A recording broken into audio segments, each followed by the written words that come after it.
ਸਤਿ ਸ਼੍ਰੀ ਅਕਾਲ। ਤੁਸੀਂ ਦੇਖ ਰਹੇ ਹੋ ਪੰਜਾਬ ਮੇਲ USA TV। ਮੈਂ ਵਰੁਣ ਕੌਰ ਮਾਨ। ਖਬਰਾਂ ਦੇ ਬੁਲੇਟਿਨ ਦੇ ਵਿੱਚ ਤੁਹਾਡਾ ਸਵਾਗਤ। ਖਬਰਾਂ ਦੇ ਬੁਲੇਟਿਨ ਦੇ ਸਪਾਂਸਰ ਰੀਅਲਟਰ ਗੁਰਜਿਤਿੰਦਰ ਸਿੰਘ ਰੰਧਾਵਾ। ਇਹਨਾਂ ਤੋਂ ਹਰ ਤਰੀਕੇ ਦੀ ਪ੍ਰਾਪਰਟੀ ਖਰੀਦੀ ਤੇ ਵੇਚੀ ਜਾ ਸਕਦੀ ਹੈ। ਇਹਨਾਂ ਦੇ ਫੋਨ ਨੰਬਰ ਤੁਸੀਂ ਸਕਰੀਨ ਤੇ ਦੇਖ ਸਕਦੇ ਹੋ। ਤੇ ਹੁਣ ਪੇਸ਼ ਨੇ ਪਹਿਲਾਂ ਚੋਣਵੀਆਂ ਖਬਰਾਂ। ਅਮਰੀਕਾ ਵੱਲੋਂ ਭਾਰਤੀਆਂ ਨੂੰ ਇਸ ਸਾਲ ਹੁਣ ਤੱਕ 36% ਤੋਂ ਵੱਧ ਵੀਜ਼ਾ ਜਾਰੀ। ਨਿਊਜ਼ੀਲੈਂਡ ਨੇ ਪ੍ਰਵਾਸੀ ਕਾਮਿਆਂ ਲਈ ਖੋਲ੍ਹਿਆ ਨਵਾਂ ਰਾਹ। 6 ਮਹੀਨੇ ਲਈ ਨਵਾਂ ਵਿਸ਼ੇਸ਼ ਵਰਕ ਵੀਜ਼ਾ ਸ਼ੁਰੂ। ਓਮਾਨ ਦਾ ਹਵਾਈ ਖੇਤਰ ਖੁੱਲ੍ਹਣ ਦੇ ਨਾਲ ਭਾਰਤ ਦੇ ਲਈ ਸਿੱਧੀ ਉਡਾਣ ਭਰ ਸਕਣਗੇ ਇਜ਼ਰਾਈਲ ਦੇ ਜਹਾਜ਼। ਅਮਰੀਕੀ ਰਾਸ਼ਟਰਪਤੀ ਜੋ ਬਾਈਡਨ ਰਾਸ਼ਟਰਪਤੀ ਦੀ ਅਗਲੀ ਚੋਣ ਲੜਨ ਦੇ ਲਈ ਤਿਆਰ। ਪਤਨੀ ਜਿਲ ਨੇ ਦਿੱਤਾ ਸੰਕੇਤ। ਈਰਾਨ ਦੇ ਕਮਾਂਡਰ ਵੱਲੋਂ ਅਮਰੀਕਾ ਦੇ ਸਾਬਕਾ ਰਾਸ਼ਟਰਪਤੀ ਟਰੰਪ ਨੂੰ ਜਾਨੋਂ ਮਾਰਨ ਦੀ ਧਮਕੀ। ਰੂਸ ਯੂਕਰੇਨ ਯੁੱਧ ਨੂੰ ਹੋਇਆ 1 ਸਾਲ ਪੂਰਾ। ਅਮਰੀਕੀ ਵਿਦੇਸ਼ ਮੰਤਰੀ ਐਂਟਨੀ ਬਲਿੰਕਨ 1 ਮਾਰਚ ਨੂੰ ਆਉਣਗੇ ਭਾਰਤ। G20 ਬੈਠਕ 'ਚ ਹੋਣਗੇ ਸ਼ਾਮਲ। ਤੇ ਹੁਣ ਇਹਨਾਂ ਖਬਰਾਂ ਦਾ ਵਿਸਥਾਰ। ਅਮਰੀਕਾ ਕੈਨੇਡਾ ਸਣੇ ਦੇਸ਼ ਵਿਦੇਸ਼ ਦੀਆਂ ਹੋਰ ਬਹੁਤ ਸਾਰੀਆਂ ਖਬਰਾਂ।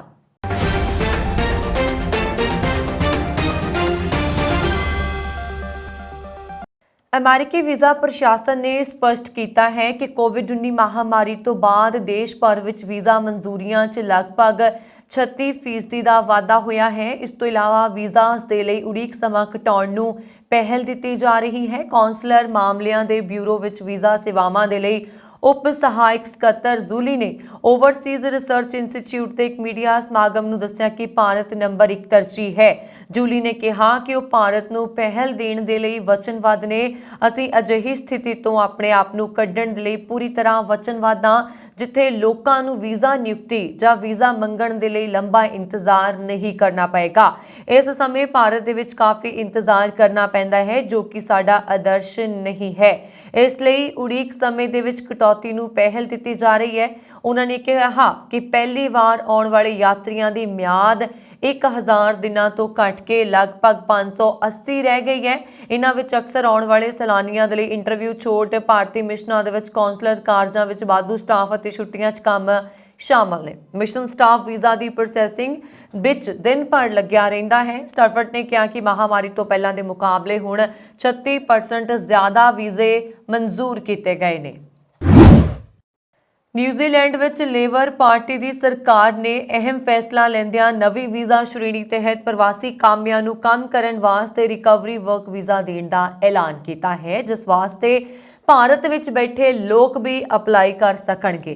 ਖਾਸ ਗੱਲ ਇਹ ਹੈ ਕਿ ਫਾਸਟ ਟਰੈਕ ਵਰਕ ਵੀਜ਼ਾ ਅਰਜ਼ੀ ਦੇਣ ਤੋਂ ਬਾਅਦ 7 ਦਿਨਾਂ 'ਚ ਪੜਤਾਲ ਕਰਕੇ ਯੋਗ ਉਮੀਦਵਾਰਾਂ ਨੂੰ ਵੀਜ਼ਾ ਜਾਰੀ ਕਰ ਦਿੱਤਾ ਜਾਏਗਾ ਅਤੇ ਸਫਲ ਉਮੀਦਵਾਰਾਂ ਨੂੰ $700 ਇਮੀਗ੍ਰੇਸ਼ਨ ਫੀਸ ਵੀ ਵਾਪਸ ਕਰ ਦਿੱਤੀ ਜਾਏਗੀ। ਇਮੀਗ੍ਰੇਸ਼ਨ ਮੰਤਰੀ ਮਾਈਕਲ ਨੇ ਐਲਾਨ ਕਰਦਿਆਂ ਕਿਹਾ ਕਿ ਰਿਕਵਰੀ ਵੀਜ਼ਾ ਸ਼੍ਰੇਣੀ ਨਿਊਜ਼ੀਲੈਂਡ ਵਿੱਚ ਆਏ ਗੈਬਰੀਅਲ ਸਾਈਕਲੋਨ ਅਤੇ ਹੜ੍ਹਾਂ ਦੇ ਨਾਲ ਨੁਕਸਾਨ ਬੁਨਿਆਦੀ ਢਾਂਚੇ ਨੂੰ ਮੁੜ ਉਸਾਰਨ ਦੇ ਉਦੇਸ਼ ਨਾਲ ਹੋਂਦ 'ਚ ਲਿਆਂਦੀ ਗਈ ਹੈ। ਜਿਵੇਂ ਸਾਲ 2011 'ਚ ਕ੍ਰਾਈਸਟਚਰਚ ਸ਼ਹਿਰ 'ਚ ਆਏ ਭੂਚਾਲ ਤੋਂ ਬਾਅਦ ਨੁਕਸਾਨ ਦੀ ਭਰਪਾਈ ਦੇ ਲਈ ਨੈਸ਼ਨਲ ਪਾਰਟੀ ਦੀ ਸਰਕਾਰ ਨੇ ਅਰਥਕੁਏਕ ਰਿਕਵਰੀ ਪ੍ਰੋਗਰਾਮ ਵਾਸਤੇ ਨਵੀਂ ਵੀਜ਼ਾ ਸ਼੍ਰੇਣੀ ਹੋਂਦ ਵਿੱਚ ਲਿਆਂਦੀ ਸੀ। ਇਸ ਵਾਸਤੇ ਅਰਜ਼ੀਆਂ ਦੇਣ ਦੇ ਲਈ ਸ਼ੁੱਕਰਵਾਰ ਤੋਂ ਕੰਮ ਸ਼ੁਰੂ ਹੋ ਗਿਆ। ਅਗਲੇ 6 ਮਹੀਨੇ ਤੱਕ ਜਾਰੀ ਰਹੇਗਾ। ਉਹਨਾਂ ਨੇ ਦੱਸਿਆ ਕਿ ਸਰਕਾਰ ਦਿੱਤੇ ਹੋਏ ਸਮੇਂ 'ਚ ਵੀਜ਼ਾ ਪ੍ਰਕਿਰਿਆ ਮੁਕੰਮਲ ਕਰਨ ਦੇ ਲਈ ਵਾਧੂ ਸਟਾਫ ਦੇਣ ਵਾਸਤੇ ਇਮੀਗ੍ਰੇਸ਼ਨ ਵਿਭਾਗ ਦੇ ਨਾਲ ਮਿਲ ਕੇ ਕੰਮ ਕਰ ਰਹੀ ਹੈ। ਓਮਾਨ ਵੱਲੋਂ ਇਜ਼ਰਾਈਲ ਦੇ ਲਈ ਆਪਣਾ ਹਵਾਈ ਖੇਤਰ ਖੋਲ੍ਹਣ ਤੋਂ ਬਾਅਦ ਹੁਣ ਇਜ਼ਰਾਈਲ ਦੇ ਜਹਾਜ਼ ਭਾਰਤ ਦੇ ਲਈ ਸਿੱਧੀ ਉਡਾਣ ਭਰ ਸਕਣਗੇ। ਇਜ਼ਰਾਈਲ ਦੇ ਪ੍ਰਧਾਨ ਮੰਤਰੀ ਨੇ ਇਜ਼ਰਾਈਲ ਦੀਆਂ ਹਵਾਈ ਕੰਪਨੀਆਂ ਨੂੰ ਓਮਾਨ ਦੇ ਉੱਪਰੋਂ ਉਡਾਣ ਭਰਨ ਦੀ ਆਗਿਆ ਦੇਣ ਦੇ ਕਦਮ ਦਾ ਸਵਾਗਤ ਕਰਦਿਆਂ ਕਿਹਾ ਕਿ ਇਹ ਕਦਮ ਇਜ਼ਰਾਈਲ ਨੂੰ ਸਿੱਧਾ ਭਾਰਤ ਦੇ ਨਾਲ ਜੋੜੇਗਾ। ਇਸ ਦੇ ਇਲਾਵਾ ਇਹ ਏਸ਼ੀਆਈ ਅਤੇ ਯੂਰਪ ਦੇ ਦਰਮਿਆਨ ਮੁੱਖ ਟ੍ਰਾਂਜ਼ਿਟ ਪੁਆਇੰਟ ਦੇ ਰੂਪ 'ਚ ਇਜ਼ਰਾਈਲ ਨੂੰ ਸਥਾਪਿਤ ਕਰਨ 'ਚ ਵੀ ਮਦਦ ਕਰੇਗਾ। ਉਹਨਾਂ ਨੇ ਕਿਹਾ ਕਿ ਇਜ਼ਰਾਈਲ ਦੇ ਹਵਾਈ ਖੇਤਰ ਦੇ ਲਈ ਵੱਡਾ ਦਿਨ ਹੈ। ਉਹਨਾਂ ਨੇ ਕਿਹਾ ਕਿ 2018 'ਚ ਓਮਾਨ ਦੇ ਦੌਰੇ ਤੋਂ ਬਾਅਦ ਉਹਨਾਂ ਨੇ ਆਪਣੇ ਦੇਸ਼ ਦੇ ਜਹਾਜ਼ ਨੂੰ ਓਮਾਨ ਦੇ ਹਵਾਈ ਖੇਤਰ ਦੀ ਆਗਿਆ ਦਿਵਾਉਣ ਦੇ ਲਈ ਕੰਮ ਕੀਤਾ ਤਾਂ ਜੋ ਸਿੱਧੇ ਭਾਰਤ ਤੇ ਆਸਟ੍ਰੇਲੀਆ ਪਹੁੰਚਿਆ ਜਾ ਸਕੇ। ਅਮਰੀਕਾ ਦੀ ਪਹਿਲੀ ਮਹਿਲਾ ਨਾਗਰਿਕ ਜਿਲ ਬਾਈਡਨ ਨੇ ਸਪਸ਼ਟ ਸੰਕੇਤ ਦਿੱਤਾ ਹੈ ਕਿ ਰਾਸ਼ਟਰਪਤੀ ਜੋ ਬਾਈਡਨ ਦੂਜੇ ਕਾਰਜਕਾਲ ਦੇ ਲਈ ਚੋਣ ਲੜਨਗੇ। ਉਹਨਾਂ ਨੇ ਐਸੋਸੀਏਟਿਡ ਪ੍ਰੈਸ ਨੂੰ ਇੱਕ ਵਿਸ਼ੇਸ਼ ਇੰਟਰਵਿਊ ਦੇ ਵਿੱਚ ਇਹ ਸੰਕੇਤ ਦਿੱਤਾ।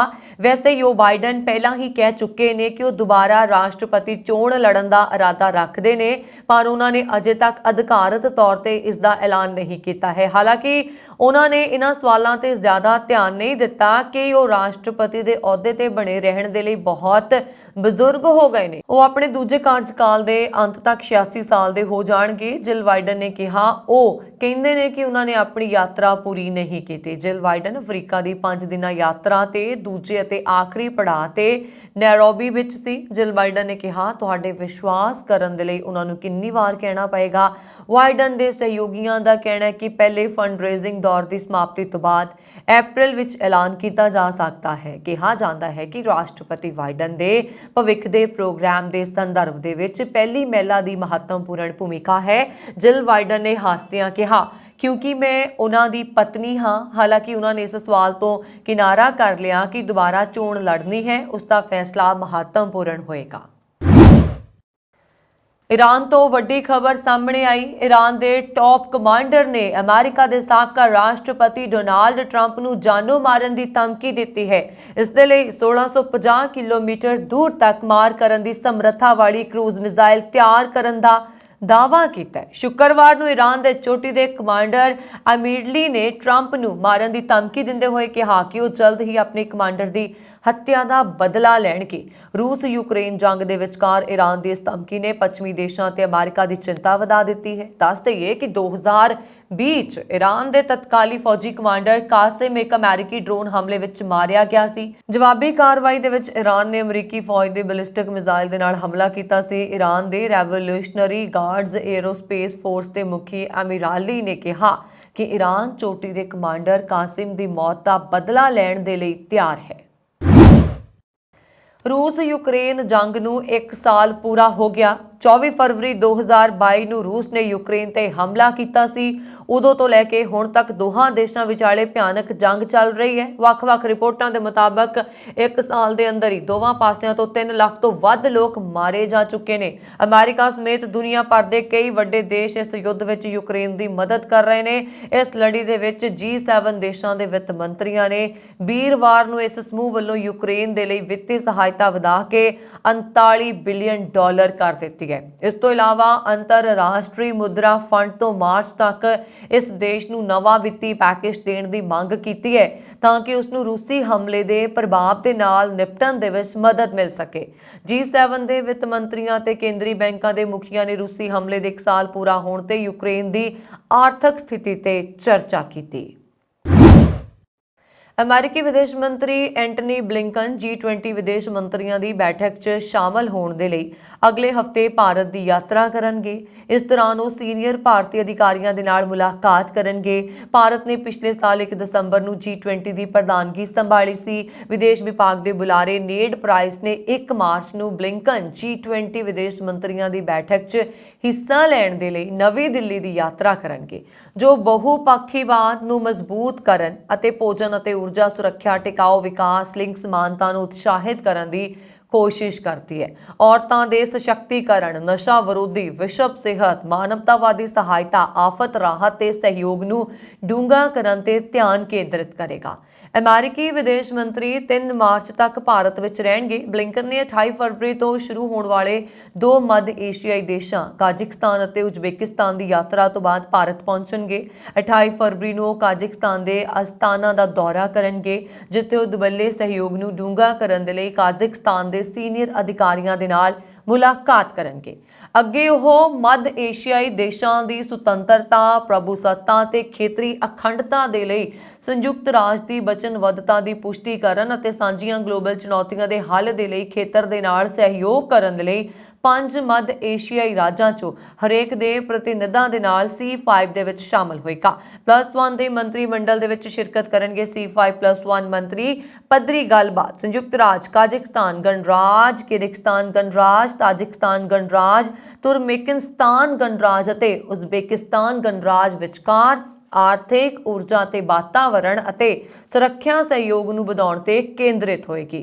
ਬਲਿੰਕਨ ਫਿਰ ਤਾਸ਼ਕੰਦ, ਉਜ਼ਬੇਕਿਸਤਾਨ ਦੀ ਯਾਤਰਾ ਕਰਨਗੇ, ਜਿੱਥੇ ਉਹ ਦੁਵੱਲੇ ਅਤੇ ਖੇਤਰੀ ਮੁੱਦਿਆਂ ਤੇ ਸਾਂਝੇਦਾਰੀ ਨੂੰ ਅੱਗੇ ਵਧਾਉਣ ਦੇ ਲਈ ਉਜ਼ਬੇਕ ਅਧਿਕਾਰੀਆਂ ਦੇ ਨਾਲ ਮੁਲਾਕਾਤ ਕਰਨਗੇ।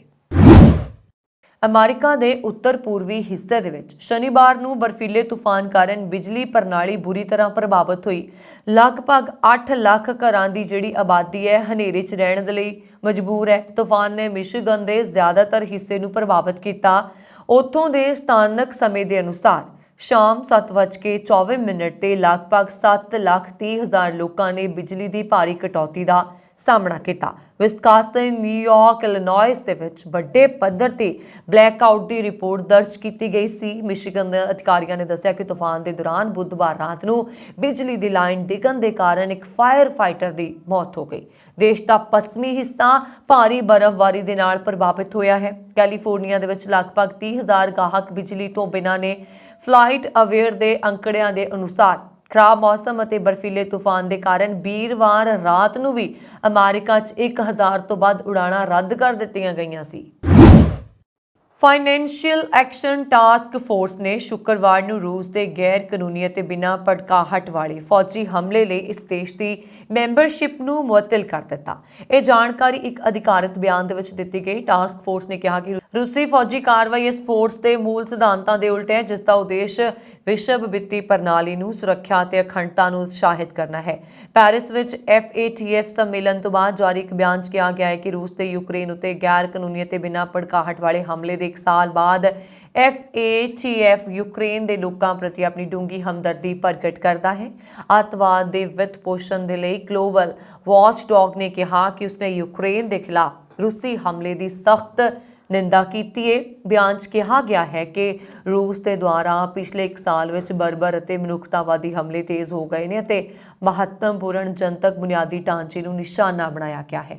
ਰੂਸ ਯੂਕਰੇਨ ਯੁੱਧ ਦੇ 1 ਸਾਲ ਪੂਰਾ ਹੋਣ ਤੇ ਸ਼ੁੱਕਰਵਾਰ ਨੂੰ ਅਮਰੀਕਾ ਨੇ ਰੂਸੀ ਬੈਂਕਾਂ, ਕੰਪਨੀਆਂ ਤੇ ਨਾਗਰਿਕਾਂ ਤੇ ਹੋਰ ਨਵੀਆਂ ਪਾਬੰਦੀਆਂ ਲਗਾ ਦਿੱਤੀਆਂ ਨੇ। ਜਾਰੀ ਇੱਕ ਬਿਆਨ ਦੇ ਅਨੁਸਾਰ US ਦੇ ਵਿੱਤ ਵਿਭਾਗ ਦੇ ਦੁਆਰਾ ਸਭ ਤੋਂ ਮਹੱਤਵਪੂਰਨ ਪਾਬੰਦੀਆਂ ਦੀ ਕਾਰਵਾਈ ਵਿੱਚ ਰੂਸ ਦੇ ਧਾਤੂ ਅਤੇ ਮਾਈਨਿੰਗ ਸੈਕਟਰ ਨੂੰ ਵੀ ਨਿਸ਼ਾਨਾ ਬਣਾਇਆ ਗਿਆ ਹੈ। G7 ਸਹਿਯੋਗੀ ਦੇਸ਼ਾਂ ਦੇ ਨਾਲ ਤਾਲਮੇਲ ਕਰਕੇ ਲਏ ਗਏ ਇਸ ਫੈਸਲੇ ਦਾ ਮਕਸਦ 250 ਲੋਕਾਂ ਤੇ ਕੰਪਨੀਆਂ, ਹਥਿਆਰਾਂ ਡੀਲਰਾਂ ਤੇ ਕਾਰਵਾਈ ਕਰਨ ਦੇ ਨਾਲ-ਨਾਲ ਬੈਂਕਾਂ ਤੇ ਆਰਥਿਕ ਪਾਬੰਦੀਆਂ ਲਗਾਉਣਾ ਹੈ। ਵਿੱਤ ਸਕੱਤਰ ਯੈਨਟ ਨੇ ਇੱਕ ਬਿਆਨ 'ਚ ਕਿਹਾ ਕਿ ਸਾਡੀਆਂ ਪਾਬੰਦੀਆਂ ਦੇ ਥੋੜੇ ਸਮੇਂ ਅਤੇ ਲੰਬੇ ਸਮੇਂ ਦੇ ਪ੍ਰਭਾਵ ਨੇ, ਜਿਸ ਨਾਲ ਰੂਸ ਨੂੰ ਆਪਣੇ ਹਥਿਆਰਾਂ ਦੀ ਬਰਾਮਦ ਅਤੇ ਇੱਕ ਅਲੱਗ-ਥਲੱਗ ਆਰਥਿਕਤਾ ਨੂੰ ਮੁੜ ਪ੍ਰਾਪਤ ਕਰਨ ਦੇ ਲਈ ਸੰਘਰਸ਼ ਕਰਨਾ ਪੈ ਰਿਹਾ ਹੈ। ਇਸ ਵਿੱਚ ਕਿਹਾ ਗਿਆ ਹੈ ਕਿ G7 ਸਹਿਯੋਗੀਆਂ ਨਾਲ ਮਿਲ ਕੇ ਕੀਤੀਆਂ ਗਈਆਂ ਕਾਰਵਾਈਆਂ ਦਰਸਾਉਂਦੀਆਂ ਨੇ ਜਦੋਂ ਤੱਕ ਜ਼ਰੂਰਤ ਪਏਗੀ ਅਸੀਂ ਯੂਕਰੇਨ ਦੇ ਨਾਲ ਖੜੇ ਰਹਾਂਗੇ। ਅਮਰੀਕਾ ਵਿੱਚ ਗੋਲੀਬਾਰੀ ਦੀਆਂ ਵਾਰਦਾਤਾਂ ਦਾ ਸਿਲਸਿਲਾ ਲਗਾਤਾਰ ਜਾਰੀ ਹੈ ਅਤੇ ਤਾਜ਼ਾ ਘਟਨਾ ਇੱਕ ਸਕੂਲ ਨੇੜੇ ਸਾਹਮਣੇ ਆਈ, ਜਿੱਥੇ 2 ਸਾਲ ਦੀ ਇੱਕ ਬੱਚੀ ਸਣੇ 7 ਜਣਿਆਂ ਦੇ ਗੋਲੀਆਂ ਦਾ ਮੀਂਹ ਵਰਾ ਦਿੱਤਾ ਗਿਆ। ਪੈਨਸਿਲਵੇਨੀਆ ਸੂਬੇ ਦੇ ਫਿਲਾਡੈਲਫੀਆ ਸ਼ਹਿਰ ਨੇੜੇ ਹੋਈ ਵਾਰਦਾਤ ਬਾਰੇ ਪੁਲਿਸ ਨੇ ਦੱਸਿਆ ਕਿ 2 ਸਾਲਾ ਬੱਚੀ ਦੀ ਖੱਬੀ ਲੱਤ ਦੇ ਵਿੱਚ ਗੋਲੀ ਲੱਗੀ, ਜਦਕਿ 5 ਅੱਲੜ ਜ਼ਖਮੀ ਹੋਏ ਸੀ। ਇਸ ਤੋਂ ਇਲਾਵਾ ਇੱਕ ਔਰਤ ਨੂੰ ਵੀ ਹਸਪਤਾਲ ਲਿਜਾਇਆ ਗਿਆ ਸੀ। ਫਿਲਾਡੈਲਫੀਆ ਦੇ ਜੇਮਸ ਜੀ ਬਲੇਨ ਸਕੂਲ ਨੇੜੇ ਵਾਪਰੀ ਘਟਨਾ ਨੂੰ 3 ਬੰਦੂਕਧਾਰੀਆਂ ਨੇ ਅੰਜਾਮ ਦਿੱਤਾ, ਜੋ ਹੁਣ ਤੱਕ ਫਰਾਰ ਦੱਸੇ ਜਾ ਰਹੇ ਨੇ। ਅਮਰੀਕਾ ਦੇ ਪੈਨਸਿਲਵੇਨੀਆ ਸੂਬੇ ਦੇ ਵਿੱਚ ਗੁਰਦੁਆਰਾ ਸਾਹਿਬ ਤੇ ਕੰਟਰੋਲ ਦਾ ਮਸਲਾ ਸਿੱਖਾਂ ਦੇ 2 ਧੜਿਆਂ ਵਿਚਾਲੇ ਤਿੱਖੇ ਟਕਰਾਅ ਦਾ ਕਾਰਨ ਬਣ ਰਿਹਾ ਹੈ।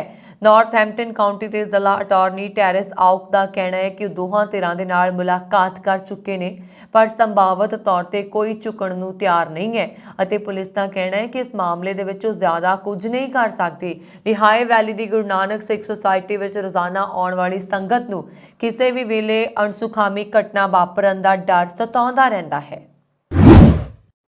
ਅਮਰੀਕੀ ਅਧਿਕਾਰੀਆਂ ਨੇ 20 ਸਾਲਾਂ ਤੱਕ ਗੁਆਂਟਾਨਾਮੋ ਬੇ ਫੌਜੀ ਜੇਲ੍ਹ ਵਿੱਚ ਬਿਨਾਂ ਕਿਸੇ ਦੋਸ਼ ਦੇ ਰੱਖਣ ਤੋਂ ਬਾਅਦ 2 ਪਾਕਿਸਤਾਨੀ ਭਰਾਵਾਂ ਨੂੰ ਉਹਨਾਂ ਦੇ ਦੇਸ਼ ਵਾਪਸ ਭੇਜ ਦਿੱਤਾ ਹੈ, ਜਿਸ ਦੇ ਨਾਲ ਗਿਣਤੀ ਘਟ ਕੇ 32 ਰਹਿ ਗਈ ਹੈ।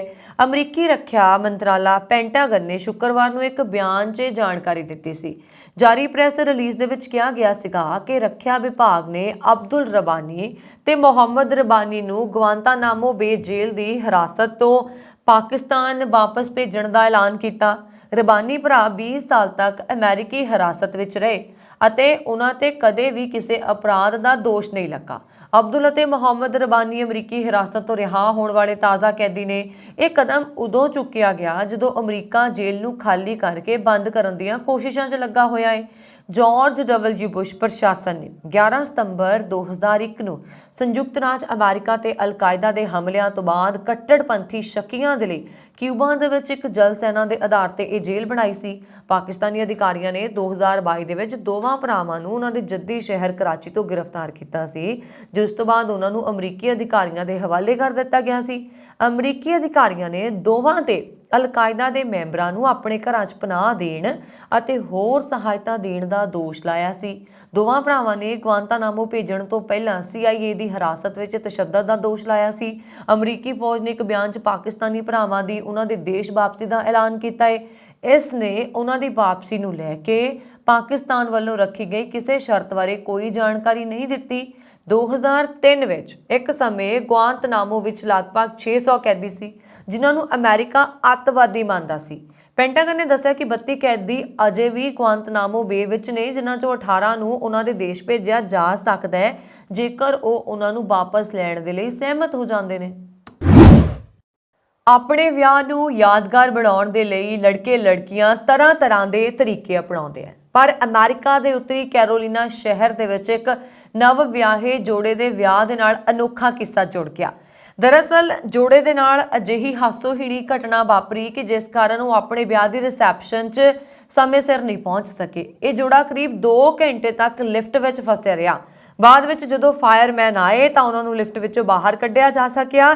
ਇਸ ਘਟਨਾ ਦੀ ਸੋਸ਼ਲ ਮੀਡੀਆ ਤੇ ਬਹੁਤ ਚਰਚਾ ਹੋ ਰਹੀ ਹੈ। ਪਨਵ ਅਤੇ ਵਿਕਟੋਰੀਆ ਚਾਹ ਉੱਤਰੀ ਕੈਰੋਲੀਨਾ ਦੇ ਗ੍ਰੈਂਡ ਹੋਟਲ ਦੇ ਵਿੱਚ ਆਪਣੇ ਵਿਆਹ ਦੀ ਰਿਸੈਪਸ਼ਨ ਦੇ ਲਈ ਨਿਕਲੇ। ਉਹਨਾਂ ਦੀ ਰਿਸੈਪਸ਼ਨ ਹੋਟਲ ਦੀ 16ਵੀਂ ਮੰਜ਼ਲ ਤੇ ਸੀਗੀ।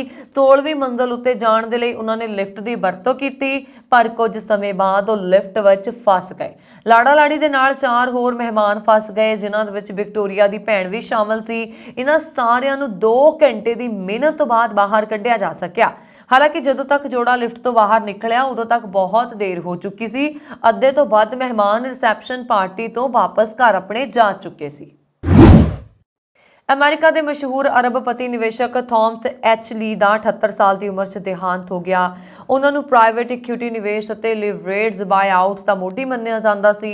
ਉਹਨਾਂ ਦੀ ਮੌਤ ਦੀ ਸੂਚਨਾ ਪਰਿਵਾਰਕ ਮੈਂਬਰਾਂ ਨੇ ਦਿੱਤੀ, ਪਰ ਹਲੇ ਕਾਰਨ ਕੀ ਹੋਇਆ ਮੌਤ ਦਾ ਇਹ ਸਪਸ਼ਟ ਨਹੀਂ ਕੀਤਾ ਗਿਆ। ਅਣਪਛਾਤੇ ਪੁਲਿਸ ਸੂਤਰਾਂ ਦਾ ਹਵਾਲਾ ਦਿੰਦੇ ਹੋਏ ਨਿਊਯਾਰਕ ਪੋਸਟ ਨੇ ਰਿਪੋਰਟ ਦਿੱਤੀ ਹੈ ਕਿ ਲੀ ਵੀਰਵਾਰ ਸਵੇਰੇ ਆਪਣੀ ਨਿਵੇਸ਼ ਫਰਮ ਦੇ ਹੈੱਡਕੁਆਰਟਰ ਦੇ 5th ਐਵਨਿਊ ਮੈਨਹਟਨ ਦਫ਼ਤਰ ਵਿੱਚ ਬੰਦੂਕ ਦੇ ਜ਼ਖਮਾਂ ਦੇ ਨਾਲ ਮ੍ਰਿਤਕ ਪਾਇਆ ਗਿਆ। ਇਹ ਖਬਰ ਜਿਹੜੀ ਹੈ ਉਹਨਾਂ ਦੇ ਪਰਿਵਾਰ ਮੈਂਬਰਾਂ ਨੂੰ ਵੀ ਦੱਸ ਦਿੱਤੀ ਗਈ। ਨਿਊਯਾਰਕ ਪੁਲਿਸ ਵਿਭਾਗ ਨੇ ਕਿਹਾ ਕਿ ਮੌਕੇ ਤੇ ਪਹੁੰਚੇ ਡਾਕਟਰੀ ਕਰਮਚਾਰੀਆਂ ਨੇ ਉਹਨਾਂ ਨੂੰ ਮੌਕੇ ਤੇ ਮ੍ਰਿਤਕ ਐਲਾਨ ਦਿੱਤਾ, ਜਿਸ ਤੋਂ ਬਾਅਦ ਉਹਨਾਂ ਨੇ ਇਸ ਦੀ ਸੂਚਨਾ ਪੁਲਿਸ ਨੂੰ ਦਿੱਤੀ। ਪੁਲਿਸ ਨੇ ਥਾਮਸ ਐਚ ਲੀ ਦੀ ਮੌਤ ਦਾ ਕੋਈ ਹੋਰ ਵੇਰਵਾ ਜਾਰੀ ਨਹੀਂ ਕੀਤਾ ਹੈ। ਹਾਲਾਂਕਿ ਉਹਨਾਂ ਨੇ ਕਿਹਾ ਕਿ ਲਾਸ਼ ਦੇ ਪੋਸਟਮਾਰਟਮ ਤੋਂ ਬਾਅਦ ਹੀ ਮੌਤ ਦੇ ਕਾਰਨਾਂ ਦਾ ਪਤਾ ਲੱਗ ਸਕੇਗਾ। ਇਸ ਤੋਂ ਪਹਿਲਾਂ ਉਹਨਾਂ ਦੀ ਮੌਤ ਦੀ ਕਾਰਨਾਂ ਦੀ ਪੁਸ਼ਟੀ ਨਹੀਂ ਹੋ ਸਕੀ। ਸਾਬਕਾ ਹਾਲੀਵੁੱਡ ਨਿਰਮਾਤਾ ਹਾਰਵੇ ਵਿਨਸਟੀਨ ਨੂੰ 10 ਸਾਲ ਬਾਅਦ ਬਲਾਤਕਾਰ ਦੇ ਮਾਮਲੇ 'ਚ ਦੋਸ਼ੀ ਪਾਇਆ ਗਿਆ ਹੈ। ਅਮਰੀਕੀ ਅਦਾਲਤ ਨੇ ਉਹਨਾਂ ਨੂੰ 16 ਸਾਲ ਦੀ ਸਜ਼ਾ ਸੁਣਾਈ ਹੈ। ਇੱਕ ਇਤਾਲਵੀ ਅਦਾਕਾਰ ਨਾਲ ਬਲਾਤਕਾਰ ਕਰਨ ਦੇ ਦੋਸ਼ੀ ਹਾਲੀਵੁੱਡ ਨਿਰਮਾਤਾ ਨੂੰ 2020 ਦੀ ਅਦਾਲਤ ਦੇ ਆਦੇਸ਼ ਦੇ ਅਨੁਸਾਰ ਅਜੇ ਵੀ 20 ਸਾਲ ਦੀ ਕੈਦ ਦੀ ਸਜ਼ਾ ਕੱਟਣੀ ਹੈ। ਹਾਰਵੇ ਵਿਨਸਟੀਨ ਨੂੰ ਵੀਰਵਾਰ ਸਵੇਰੇ 16 ਸਾਲ ਦੀ ਸਜ਼ਾ ਸੁਣਾਈ ਗਈ। ਉਸ ਤੇ ਲਾਸ ਏਂਜਲਸ ਮੁਕੱਦਮੇ ਦੇ ਲਗਭਗ 2 ਮਹੀਨਿਆਂ ਬਾਅਦ ਇੱਕ ਜਿਊਰੀ ਨੇ ਦੋਸ਼ੀ ਠਹਿਰਾਇਆ। ਉਸ ਤੇ ਬਲਾਤਕਾਰ ਅਤੇ ਜਿਨਸੀ ਹਮਲੇ ਦੇ 3 ਮਾਮਲੇ ਨੇ। ਹਾਲੀਵੁੱਡ ਦੇ ਸਾਬਕਾ ਨਿਰਮਾਤਾ ਹਾਰਵੇ ਵਿਨਸਟੀਨ ਨੂੰ ਅਮਰੀਕਾ ਦੇ ਸ਼ਹਿਰ ਲਾਸ ਏਂਜਲਸ ਦੀ ਇੱਕ ਅਦਾਲਤ ਨੇ 2013 'ਚ ਇੱਕ ਇਤਾਲਵੀ ਅਦਾਕਾਰ ਦੇ ਨਾਲ ਬਲਾਤਕਾਰ ਅਤੇ ਜਿਨਸੀ ਸ਼ੋਸ਼ਣ ਦੇ ਮਾਮਲੇ 'ਚ 16 ਸਾਲ ਦੀ ਸਜ਼ਾ ਸੁਣਾਈ ਹੈ। ਨਿਊਯਾਰਕ ਦੇ ਵਿੱਚ 2020 'ਚ ਵੀ ਇਸ ਨਿਰਮਾਤਾ ਨੂੰ ਸਜ਼ਾ ਸੁਣਾਈ ਗਈ। ਹਾਰਵੇ ਵਿਨਸਟੀਨ ਨੂੰ ਇਸ ਕੇਸ ਦੀ ਸਜ਼ਾ ਦੇ ਮੁਤਾਬਕ ਅਜੇ 20 ਸਾਲ ਤੋਂ ਜ਼ਿਆਦਾ ਦੀ ਸਜ਼ਾ ਕੱਟਣੀ। ਟਵਿੱਟਰ ਦੀ ਪੇਡ ਬਲੂ ਟਿਕ ਸਰਵਿਸ ਤੋਂ ਬਾਅਦ ਮੈਟਾ ਨੇ ਵੀ ਪੇਡ ਬਲੂ ਟਿਕ ਦਾ ਐਲਾਨ ਕੀਤਾ ਸੀ। ਕੰਪਨੀ ਨੇ ਪਿਛਲੇ ਹਫ਼ਤੇ ਇਸ ਦਾ ਐਲਾਨ ਕੀਤਾ ਸੀ ਅਤੇ ਹੁਣ ਇਸ ਦੀ ਸ਼ੁਰੂਆਤ ਹੋ ਗਈ ਹੈ। ਹੁਣ ਫੇਸਬੁੱਕ ਅਤੇ ਇੰਸਟਾਗ੍ਰਾਮ ਦੇ ਯੂਜ਼ਰਸ ਪੈਸੇ ਦੇ ਕੇ ਆਪਣੇ ਅਕਾਊਂਟ ਨੂੰ ਵੈਰੀਫਾਈ ਕਰਵਾ ਸਕਦੇ ਨੇ। ਦੱਸ ਦੇਈਏ ਕਿ ਅਜੇ ਤੱਕ ਇਹ ਸਰਵਿਸ ਫ੍ਰੀ ਸੀ। ਫੇਸਬੁੱਕ ਅਤੇ ਇੰਸਟਾਗ੍ਰਾਮ ਨੇ ਸਭ ਤੋਂ ਪਹਿਲਾਂ ਆਸਟ੍ਰੇਲੀਆ ਤੇ ਨਿਊਜ਼ੀਲੈਂਡ ਦੇ ਵਿੱਚ ਪੇਡ ਸਬਸਕ੍ਰਿਪਸ਼ਨ ਦੀ ਸ਼ੁਰੂਆਤ ਕੀਤੀ ਹੈ। ਇਹਨਾਂ ਦੇਸ਼ਾਂ ਦੇ ਯੂਜ਼ਰਸ ਨੂੰ ਵੈਬ ਵਰਜ਼ਨ ਦੇ ਲਈ $11.99 ਅਤੇ iOS ਅਤੇ ਐਂਡਰੋਇਡ ਯੂਜ਼ਰਸ ਨੂੰ $14.99 ਹਰ ਮਹੀਨੇ ਦੇਣੇ ਪੈਣਗੇ। ਫੇਸਬੁੱਕ ਅਤੇ ਇੰਸਟਾਗ੍ਰਾਮ ਦੇ ਬਲੂ ਟਿਕ ਵੈਰੀਫਿਕੇਸ਼ਨ ਦੇ ਯੂਜ਼ਰਸ ਨੂੰ ਸਰਕਾਰੀ ਪਛਾਣ ਪੱਤਰ ਦੇਣਾ ਹੋਏਗਾ। ਇਸ ਤੋਂ ਇਲਾਵਾ ਪੈਸੇ ਦੇਣ ਵਾਲੇ ਯੂਜ਼ਰਸ ਨੂੰ ਡਾਇਰੈਕਟ ਕਸਟਮਰ ਸਪੋਰਟ ਮਿਲੇਗਾ ਤੇ ਉਸਦੇ ਪੋਸਟ ਨੂੰ ਜ਼ਿਆਦਾ ਰੀਚ ਵੀ ਮਿਲਣਗੇ। ਸੰਯੁਕਤ ਰਾਸ਼ਟਰ ਦੇ ਸਕੱਤਰ ਜਨਰਲ ਐਂਟੋਨੀਓ ਗੁਟਰੇਸ ਨੇ ਯੂਕਰੇਨ ਤੇ ਰੂਸ ਦੇ ਹਮਲੇ ਨੂੰ ਸੰਯੁਕਤ ਰਾਸ਼ਟਰ ਚਾਰਟਰ ਤੇ ਅੰਤਰਰਾਸ਼ਟਰੀ ਕਾਨੂੰਨ ਦੀ ਉਲੰਘਣਾ ਕਰਾਰ ਦਿੰਦਿਆਂ ਕਿਹਾ ਕਿ ਰੂਸ ਨੇ ਯੂਕਰੇਨ ਤੇ ਹਮਲਾ ਕਰਕੇ ਵਿਸ਼ਵ ਦੀ ਜ਼ਮੀਰ ਦਾ ਅਪਮਾਨ ਕੀਤਾ ਹੈ। ਸੰਯੁਕਤ ਰਾਸ਼ਟਰ ਦੇ ਮੈਨਹਟਨ ਸਥਿਤ ਮੁੱਖ ਦਫ਼ਤਰ ਦੇ ਗੁਟਰੇਸ ਨੇ ਸੰਯੁਕਤ ਰਾਸ਼ਟਰ ਮਹਾਸਭਾ ਨੂੰ ਸੰਬੋਧਨ ਕਰਦਿਆਂ ਇਹ ਵੀ ਕਿਹਾ ਕਿ ਰੂਸ ਤੇ ਯੂਕਰੇਨ ਯੁੱਧ ਦੇ 1 ਸਾਲ ਬੀਤਣ ਤੇ ਅਸੀਂ ਤਬਾਹੀ ਦੇਖੀ ਹੈ ਅਤੇ ਰੂਸ ਨੂੰ ਬਿਨਾਂ ਸ਼ਰਤ ਤੁਰੰਤ ਫੌਜ ਵਾਪਸ ਬੁਲਾ ਲੈਣੀ ਚਾਹੀਦੀ ਹੈ। ਇਸ 'ਚ ਉਹਨਾਂ ਦਾ ਹੈ ਵਿਸ਼ਵ ਦਾ ਭਲਾ। ਔਰ ਸੰਯੁਕਤ ਰਾਸ਼ਟਰ ਦੇ ਅੰਕੜਿਆਂ ਦੇ ਮੁਤਾਬਕ ਭਾਵੇਂ 7000 ਤੋਂ ਵੱਧ ਆਮ ਨਾਗਰਿਕ ਇਸ ਯੁੱਧ ਵਿੱਚ ਮਾਰੇ ਜਾ ਚੁੱਕੇ ਨੇ, ਪਰ ਅਸਲ 'ਚ ਇਹ ਗਿਣਤੀ ਇਸ ਤੋਂ ਕਿਤੇ ਵੱਧ ਹੈ। ਸੰਯੁਕਤ ਰਾਸ਼ਟਰ ਮੁਖੀ ਨੇ ਦੁੱਖ ਨਾਲ ਕਿਹਾ ਕਿ 1.5 ਲੱਖ ਦੇ ਕਰੀਬ ਯੂਕਰੇਨੀ ਲੋਕ ਹੋਰਨਾਂ ਦੇਸ਼ਾਂ 'ਚ ਸ਼ਰਨਾਰਥੀ ਬਣ ਚੁੱਕੇ ਨੇ। ਗੁਟਰੇਸ ਨੇ 193 ਮੈਂਬਰੀ ਸੰਯੁਕਤ ਰਾਸ਼ਟਰ ਮਹਾਸਭਾ ਨੂੰ ਆਪਣੇ ਸੰਬੋਧਨ 'ਚ ਇਹ ਵੀ ਦੱਸਿਆ ਕਿ ਰੂਸੀ ਰਾਸ਼ਟਰਪਤੀ ਵਲਾਦੀਮੀਰ ਪੁਤਿਨ ਵਾਰ-ਵਾਰ ਪਰਮਾਣੂ ਹਥਿਆਰਾਂ ਦੀਆਂ ਧਮਕੀਆਂ ਦੇ ਰਹੇ ਨੇ, ਉਹ ਸਹਿਣਯੋਗ ਨਹੀਂ ਅਤੇ ਰੂਸ ਨੂੰ ਪਤਾ ਹੋਣਾ ਚਾਹੀਦਾ ਹੈ ਕਿ ਪਰਮਾਣੂ ਹਥਿਆਰਾਂ ਦੇ ਖੂਹ 'ਚ ਡਿੱਗਣ ਤੋਂ ਪਛਾਣ ਪਰਤਾਉਣ 'ਚ ਸਭ ਦੀ ਭਲਾਈ ਹੈ। ਬੀਤੇ ਦਿਨੀ ਅਣਪਛਾਤੇ ਵਿਅਕਤੀ ਵੱਲੋਂ ਸੜਕ ਤੇ ਜਾ ਰਹੀ SUV ਗੱਡੀ ਉੱਪਰ ਅੰਨ੍ਹੇਵਾਹ ਗੋਲੀਬਾਰੀ ਕਰਕੇ 3 ਜਣਿਆਂ ਨੂੰ ਮੌਤ ਦੇ ਘਾਟ ਉਤਾਰ ਦਿੱਤਾ ਗਿਆ। ਖਬਰ ਅਮਰੀਕਾ ਦੇ ਸ਼ਿਕਾਗੋ ਤੋਂ ਹੈ। ਇਸ ਗੱਡੀ 'ਚ 6 ਲੋਕ ਸਵਾਰ ਸੀ, ਜਿਨ੍ਹਾਂ 'ਚੋਂ 3 ਲੋਕ ਹਸਪਤਾਲ 'ਚ ਜੇਰੇ ਇਲਾਜ ਵਿੱਚ ਨੇ ਅਤੇ ਉਹਨਾਂ ਦੀ ਹਾਲਤ ਖਤਰੇ ਤੋਂ ਬਾਹਰ ਦੱਸੀ ਜਾਂਦੀ ਹੈ।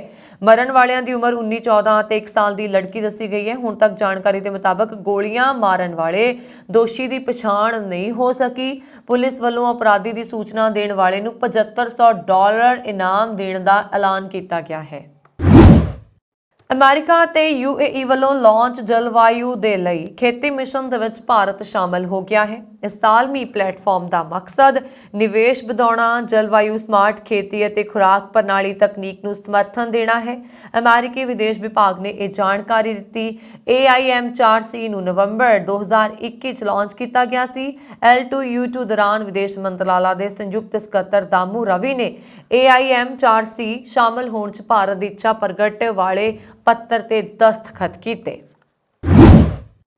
ਹਰਦਮਨ ਸਿੰਘ ਕਾਲੋਂ ਪੁੱਤਰ ਜਗਜੀਤ ਸਿੰਘ ਕਾਲੋਂ ਪਿੰਡ ਅਲੂਣਾ ਦੀ ਕੈਨੇਡਾ 'ਚ ਬੇਵਕਤੀ ਮੌਤ ਹੋ ਜਾਣ ਦੀ ਦੁਖਦਾਈ ਖਬਰ ਸਾਹਮਣੇ ਆਈ। ਇਸ ਸੰਬੰਧੀ ਮ੍ਰਿਤਕ ਦੇ ਪਿਤਾ ਨੇ ਦੱਸਿਆ ਕਿ ਹਰਦਮਨ ਸਿੰਘ 7 ਸਾਲ ਪਹਿਲਾਂ ਪਰਿਵਾਰ ਸਮੇਤ ਕੈਨੇਡਾ ਦੇ ਪੱਕੇ ਤੌਰ ਤੇ ਵਸਨੀਕ ਵਜੋਂ ਗਏ ਸੀ।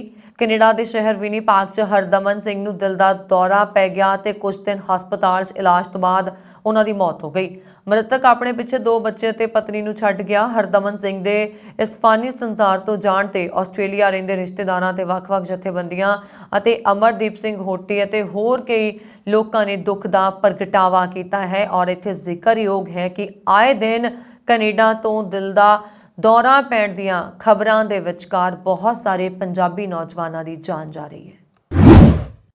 ਅਸਮਾਨ ਨੂੰ ਛੂੰਦੀ ਮਹਿੰਗਾਈ ਦੇ ਵਿਚਾਲੇ ਕੈਨੇਡਾ ਦੇ 2 ਸੂਬੇ ਮਾਰਚ ਮਹੀਨੇ 'ਚ ਆਪਣਾ ਸਾਲਾਨਾ ਬਜਟ ਪੇਸ਼ ਕਰਨ ਜਾ ਰਹੇ ਨੇ। ਲੋਕਾਂ ਨੂੰ ਕੁਝ ਰਾਹਤ ਦੇਣ ਦੀ ਉਮੀਦ ਦੇ ਨਾਲ ਕਿਊਬੈਕ ਸਰਕਾਰ ਦੇ ਵੱਲੋਂ 21 ਮਾਰਚ ਅਤੇ ਓਨਟਾਰੀਓ ਸਰਕਾਰ ਵੱਲੋਂ 23 ਮਾਰਚ ਨੂੰ ਆਪਣਾ ਸਾਲਾਨਾ ਲੇਖਾ ਜੋਖਾ ਪੇਸ਼ ਕੀਤਾ ਜਾਏਗਾ। ਓਨਟਾਰੀਓ ਵੱਲੋਂ 23 ਮਾਰਚ ਨੂੰ ਆਪਣਾ ਬਜਟ ਪੇਸ਼ ਕੀਤਾ ਜਾਏਗਾ।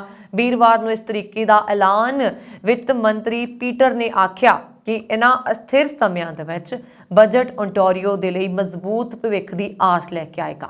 ਪਿਛਲੇ ਹਫ਼ਤੇ ਉਹਨਾਂ ਨੇ ਕਿਹਾ ਸੀਗਾ ਕਿ ਮਹਾਮਾਰੀ ਦੇ ਦੌਰਾਨ ਵੱਧ ਖਰਚੇ ਵਾਲੇ ਤੇ ਵੱਡੇ ਘਾਟੇ ਵਾਲੇ ਜਿਹੜੇ ਬਜਟ ਓਨਟਾਰੀਓ ਵੱਲੋਂ ਪੇਸ਼ ਕੀਤੇ ਗਏ ਸੀ ਉਹਨਾਂ ਦੇ ਨਾਲ ਸਾਰਾ ਮਸਲਾ ਹੱਲ ਹੋ ਗਿਆ, ਪਰ ਹੁਣ ਸਮਾਂ ਸੰਜਮ ਤੋਂ ਕੰਮ ਲੈਣ ਦਾ ਹੈ। ਪਿੱਛੇ ਜਿਹੇ ਜਾਰੀ ਕੀਤੀ ਗਈ ਤੀਜੀ ਤਿਮਾਹੀ ਦੀ ਵਿੱਤੀ ਅਪਡੇਟ ਦੇ ਵਿੱਚ ਓਨਟਾਰੀਓ ਨੇ 2022-23 ਦੇ ਵਿੱਤੀ ਵਰ੍ਹੇ ਦੇ ਲਈ $6.5 ਬਿਲੀਅਨ ਦੇ ਘਾਟੇ ਦੀ ਗੱਲ ਆਖੀ ਹੈ। ਇਸ ਵਿੱਚ ਸਾਲ ਦੇ ਅਖੀਰ 'ਚ ਜਾਰੀ ਕੀਤੇ ਗਏ ਆਰਥਿਕ ਬਿਆਨ ਦੇ ਨਾਲੋਂ $6.4 ਬਿਲੀਅਨ ਦਾ ਸੁਧਾਰ ਵੇਖਣ ਨੂੰ ਮਿਲਿਆ ਹੈ। ਇਸ ਦੌਰਾਨ ਫਾਈਨੈਂਸ਼ੀਅਲ ਅਕਾਊਂਟੇਬਿਲਿਟੀ ਆਫਿਸ ਵੱਲੋਂ ਇਸ ਵਿੱਤੀ ਵਰ੍ਹੇ 'ਚ $2.5 ਬਿਲੀਅਨ ਦੇ ਘਾਟੇ ਦੀ ਗੱਲ ਆਖੀ ਗਈ ਹੈ, ਪਰ ਇਹ ਵੀ ਆਖਿਆ ਗਿਆ ਕਿ ਆਉਣ ਵਾਲੇ ਸਮੇਂ ਦੇ ਵਿੱਚ ਇਸ ਵਿੱਚ ਕਈ ਬਿਲੀਅਨ ਡਾਲਰ ਦਾ ਸੁਧਾਰ ਦੇਖਣ ਨੂੰ ਮਿਲੇਗਾ। ਓਨਟਾਰੀਓ ਦੇ ਪੀਲ ਰੀਜਨਲ ਪੁਲਿਸ ਨੇ ਬ੍ਰੈਂਪਟਨ ਦੇ 22 ਸਾਲਾ ਸਟੀਵਨ ਸਿੰਘ ਨੂੰ ਗ੍ਰਿਫਤਾਰ ਕਰ ਲਿਆ, ਜਿਸ ਤੇ ਹਥਿਆਰਾਂ ਦੀ ਨੋਕ ਤੇ ਡਕੈਤੀ ਕਰਨ ਦੇ ਦੋਸ਼ ਲੱਗੇ। ਬ੍ਰੈਂਪਟਨ ਅਤੇ ਮਿਸੀਸਾਗਾ ਦੀਆਂ ਫਾਰਮੇਸੀਆਂ ਅਤੇ ਕਰੰਸੀ ਐਕਸਚੇਂਜ ਦੇ ਵਿੱਚ ਹੋਈਆਂ ਲੁੱਟਾਂ ਦੀਆਂ ਘਟਨਾਵਾਂ ਦੇ ਮਾਮਲੇ 'ਚ ਕਾਰਵਾਈ ਕੀਤੀ ਗਈ। ਇਸ ਸਨ ਹੁਣ ਤੱਕ ਦੀਆਂ ਖਬਰਾਂ। ਮੈਨੂੰ ਬਰਨ ਕੌਰ ਮਾਨ ਨੂੰ ਦਿਓ ਆਗਿਆ ਤੇ ਹੋਰ ਖਬਰਾਂ ਦੇ ਲਈ ਸਾਡਾ YouTube ਚੈਨਲ ਪੰਜਾਬ ਮੇਲ USA TV ਜ਼ਰੂਰ ਸਬਸਕ੍ਰਾਈਬ ਕਰੋ ਜੀ। ਸ਼ੁਕਰੀਆ। ਸਤਿ ਸ਼੍ਰੀ ਅਕਾਲ।